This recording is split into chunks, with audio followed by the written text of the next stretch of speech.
Thor becomes the first MCU hero to reach his fourth film as finally Thor Love and Thunder has arrived on DVD, Steelbook, as well as Blu-ray and 4K Ultra HD. Hey everyone, Joe here from the Collection Compass, and welcome to our Marvel Studios Thor Love and Thunder DVD and Steelbook unboxings. Today we have the DVD for Thor Love and Thunder and the Steelbook that's exclusive to Best Buy. And once again, for the, I don't know how many times I've said this on camera. I think I promised during the Lightyear review, I said, I will not talk about this again because I know how cringe it is. But I think this is the last one for the year, so I'm going to say screw it. This is the last one. This is the last one. Disney is completely lazy with its own media. I'm officially calling it right now because I'm like, this is just, why? Absolutely, why did we, are these, like, okay, look, the DVD is traditional standard fare, Steelbook aside, it's just why? Just, you have the resources to create some cool covers, and we just haven't gotten anything cool from the MCU in terms of Steelbook's design since, I want to say Far From Home and Endgame, and even Far From Home is technically Sony, and yeah, I'm going to say No Way Home as well, but No Way Home is also Sony as well, which pains me to say. That's the one thing Sony has over Disney, better home media covers. Well, half the time. That's debatable. Actually, never mind. But anywho, Thor Love and Thunder, the 29th MCU movie, has arrived home. It has not been that long since Love and Thunder first came out in theaters. This is, I think, one of the quickest turnarounds for an MCU film. It came out early July or late September.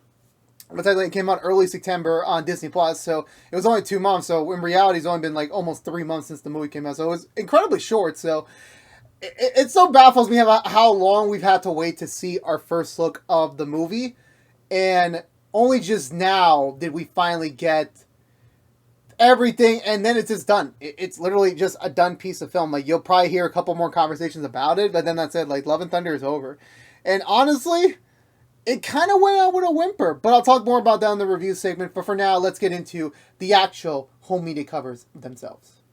So first up, we have the DVD, which, as traditional Disney DVD standard fare go, it is just the theatrical poster. Yeah, and in terms of the actual theatrical poster itself, I will admit it is better than others, I guess. I guess just seeing the two Thors, Chris Hemsworth Thor and Jane Foster's Mighty Thor together, not in a floating body type photo poster, is pretty different. It is pretty already different. Also, the costumes they look amazing. But the rest with gore, in the background, it's pretty creepy. I'll give it that part. Basically, this entire first half is perfect. The other two are like, Korg's is like generic superhero pose, go. And then Valkyrie in a pretty cool badass show. So honestly, not the worst I've ever seen in posters in general. But again, in terms of DVD cover, it's just, serviceable at the end of the day. Side profile, you have the logo, and you have, I believe, so Chris Hemsworth Thor would have been better if it was, it would have been better, it would have been Jane Foster, her Mighty Thor, instead of Thor, because considering how much of this movie was her. And on the back, you get to see the one review. Actually, not even the one review. It's literally just the tagline, the description, some photos, and then just the specs. That's it. For the first time, so you don't get any special features. It's just the movie. The Disney Plus promo code right here with the digital download. That's about it. Honestly, DVD aside, in terms of review, sorry, my arm's hurting me today, so I can't hold it. I can't hold it on screen that long. In terms of DVD alone, again, if you're just wanting to own the movie, it's perfectly it's serviceable. It's not perfect. It's not amazing. It's not great even, but it's serviceable. It will just, the spine alone is just enough. Like, I can live with that for the rest of my life. I don't have any quarrels then and there. Going to the teaser poster. Now, thing to note, teaser posters, and also, so let me take this J card out for, teaser posters aside, they are amazing. The teaser posters themselves are amazing. Using them as the Steelbook design, I don't know what the fuck they were doing. Like, I really don't know. Like, again, it's like, why? Like, you have the resource. You're one of the richest companies in the world. Invest in some unique art. Because, again, the Steelbook is supposed to be like the definitive piece of a collector's collection when it comes to collecting movie. It's supposed to look amazing. You're putting a lot of money, $35 for this. And I want something that's, like, amazing. Kid you not. The posters, the teaser posters, I'll be honest with you, they look amazing. I'll give you that.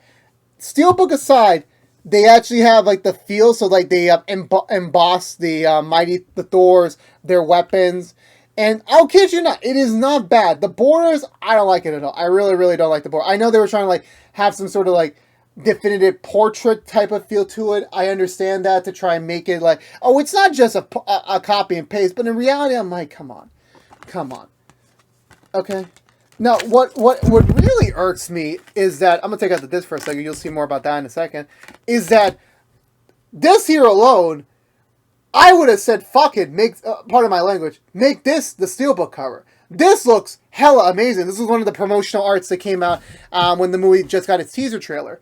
This should have been the Steelbook art. I would have been perfectly fine if this was the Steelbook art. Hell, I would have said, give me the Screen X Steelbook art. Hell, I know that's probably used for another form right now. I get that. But, like, come on. It's like, it's like, what are you doing? Like, yeah, sure, the movie didn't make that much money. In terms of the budget, the monetary value alone, it only made, like, not even close to Ragnarok. Like, a little bit, okay, my bad. It made a little closer to Ragnarok, but it didn't outpass it.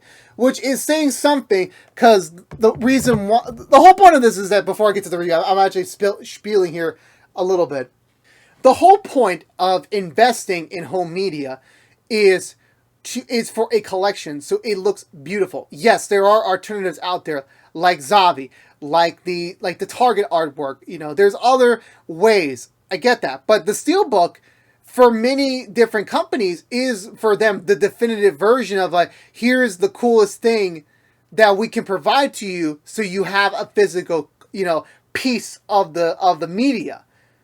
The thing is that you constantly keep doing this sort of thing where you don't put any effort to it, and like, yes, it's gonna sell out. Yes, it's going to be up on eBay. I understand at the end of the day, people will buy it.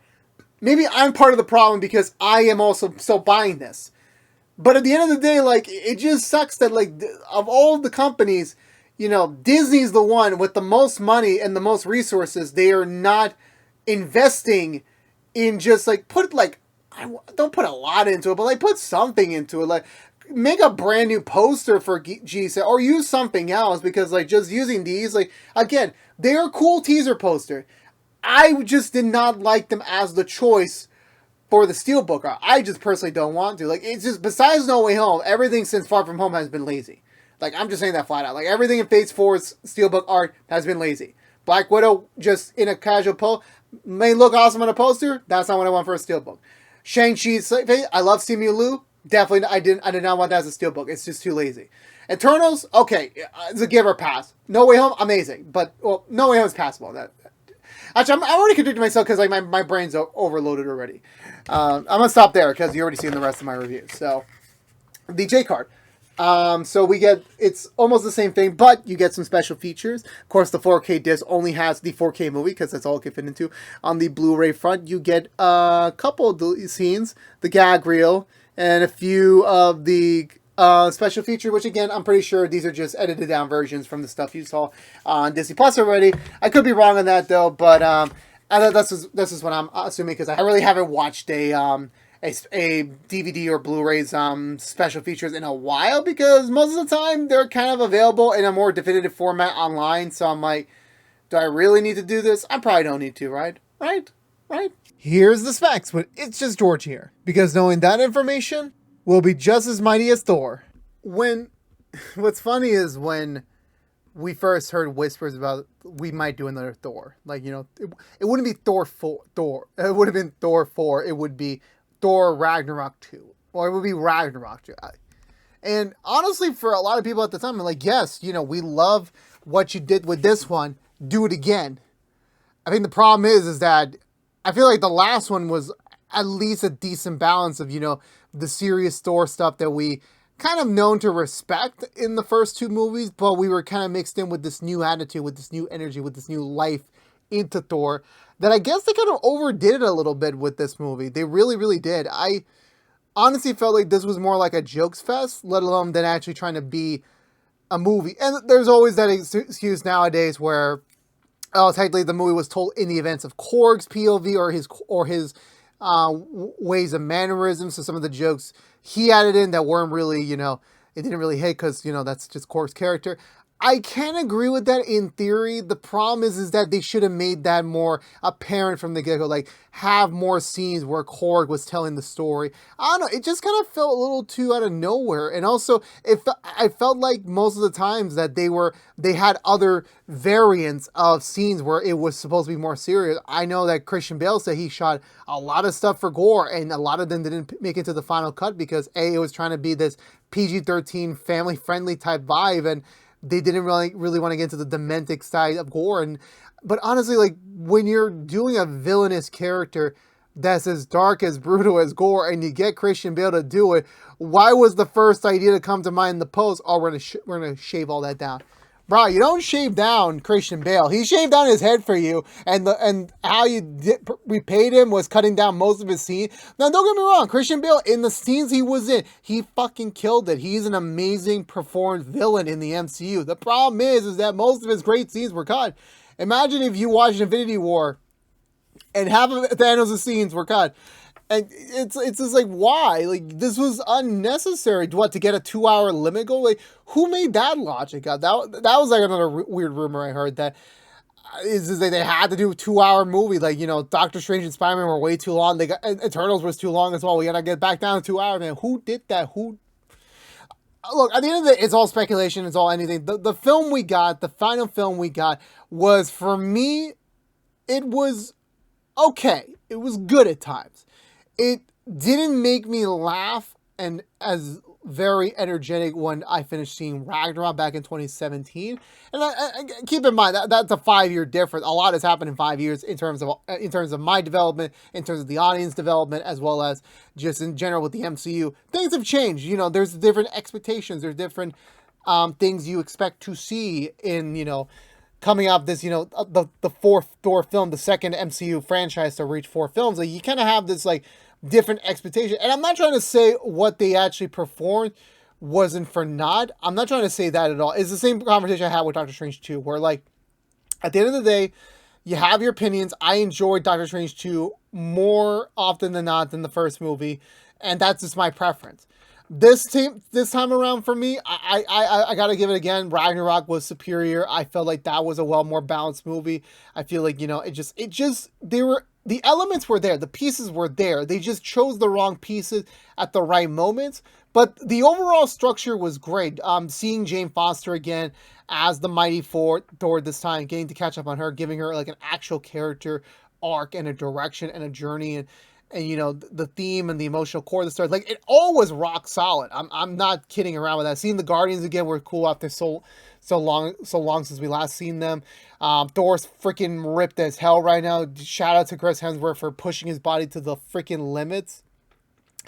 And the costumes were all great again. Like, it's the new style of the MCU where, like, yeah, we can go more comic booky with our costumes and people will accept it.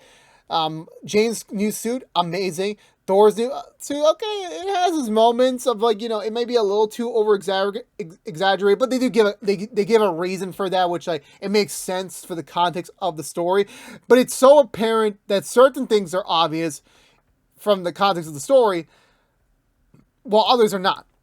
That it just baffles me of how, like, this could have been one of the greats. Like, I made the prediction before Phase 4 began. Look, we're going to have to go for some misfires with Black Widow, with, at the time, Shang-Chi, and then Eternal. But once we get the Spider-Man, it's going to be a non-stop, like, it's going to be Phase 3 again. It's going to be, like, popping on all parts. And it wasn't. So far, it wasn't. No Way Home was amazing. The Multiverse of Madness, take it for what you will on that. I thought it was great. I know a lot of people thought it was, like, meh, good, or, amazing. Like, you take your granted on that. Love and Thunder has been mostly mixed. It's been more, I think it's, like, the most mixed film since Eternals, and it's not that been long ago. Nor will we get breaks in between the mediocrity of the MCU, because not everything is, like, the golden standard. The last time we had a perfect streak of a golden standard was from... I'm trying not to disrespect Ant-Man, but literally, we've gotten a golden peak of MCU movies, and the Ant-Man films came out, which are, like, they're good, they're funny, but they don't hit on that same level. They're just there, and it's hilarious. But, like, that was the perfect streak in my opinion. Like, from Civil War, Doctor Strange, Homecoming. I missed one already. Guardians Volume 2. You got Ragnarok, Infinity War, Black Panther. You were banging after banging after banging, and just so far with this phase, it's like it's just been very. I guess I admit it has been a little inconsistent. Now we're officially 6 movies into the Phase 4 lineup. I feel like there's only we have a half and half, which is the first time I felt that since Phase 1. And again, I'm the same person that. Well, Phase 1, Phase 2, my bad. I was also the same person that says, like, yeah, Phase 4 is Phase 1 again. Like, we're just restarting. It's a new beginning. And it kind of seems like this felt like one of those times where, like, this would have been perfectly fine if you did Ragnarok again. Like, not the same style, not the same story again. But I'm just saying, like, just the same format. Like, the exact same one. Like, you had a perfect balance of, like, the serious moments, but also the comedic moment. This was just way more comedy, which I know for some people that might be great for them, but for me, it was like, well, I appreciate that they're trying to make jokes. I appreciate it at times, but at the end of the day, you're trying to tell this very grounded story featuring a freaking God butcher, and instead of focusing on scenes where, like, you focus on your villain that you got an Academy Award nominated or winner, I forgot, I'm pretty sure you won an Oscar already, actor in Christian Bale to come and play, and you undermine him, and you don't really like, oh, come on. Like, come on, man. Like, it's just like, why? It's like, the pieces were there, and I know Taka already said he never wants to do another cut of Thor Love and Thunder, which I'm like, it is what it is. At the end of the day, we just have to live with it, to be honest with you. Honestly, besides what I mentioned with the negatives, positive-wise, the cast is as the best they could be. The chemistry was on fire again. Costume design was amazing. VFX work... it's the currency of Marvel where it's like, you have great, amazing moments like the big fight scene on the moon and all that. And it's like, and then you have like very eyesores, which are like, yeah, there's like definitely a problem, but we'll see how it goes with Wakanda Forever. We'll see about that next year, in terms of the whole media side. But for now, for me, Love and Thunder, it's all right. It's not the best, one of the best of the top 10 or anywhere even close to it, but it is still watchable. It is enjoyable. And I will be fairly reminiscent to say that during my second time trying to see Thor Love and Thunder, I fell asleep. Not because the movie was boring, but because I just was tired. I needed to sleep. So just letting you know that in the context of, I try to give it a second go. I tried, but that was not the right time. I will someday. But for right now, it's enjoyable. It's fun in terms of the whole media releases. I think if you're comparing the two, I think the emboss on the Steelbook makes it better, but I still don't like the cover choices, but the Steelbook still gets my win. I know there's probably a better version for Walmart and for the Target ones. I haven't checked those out yet. Honestly, the Love and Thunder home media stuff, like literally it came, it got announced, I picked up my stuff, and that was it. Like, that was about it. It's literally, it's a quick and done MCU movie, which is kind of sad considering the fact that this is supposed to be a main reason why Chris Hemsworth should stay in the MCU, and he's gonna stay. I think he'll come back for the next 2 Avengers, but that's about it. But we'll see how things go. We'll see what the future holds. But for now, for me, I would recommend the Steelbook and the DVD. You can pick up the DVD right now for $20 at your local retailers that still sell them, like Target and Walmart. You can also pick up the Steelbook exclusively at Best Buy, so go check it out there. But yeah. I think that's going to do it for me. Let me know in the comments below if you picked up Thor Love and Thunder yet. Let me know what edition you got, what your opinions are on it. If you have anything else I didn't collect yet from that home media drop, I would love to have a conversation with you down below. But I think that's going to do it for me today, everyone. So if you're unaware, this has been Joe from the Collection Compass doing an unboxing of Thor Love and Thunder, only now available on DVD, Blu-ray, 4K Ultra HD, and Steelbooks.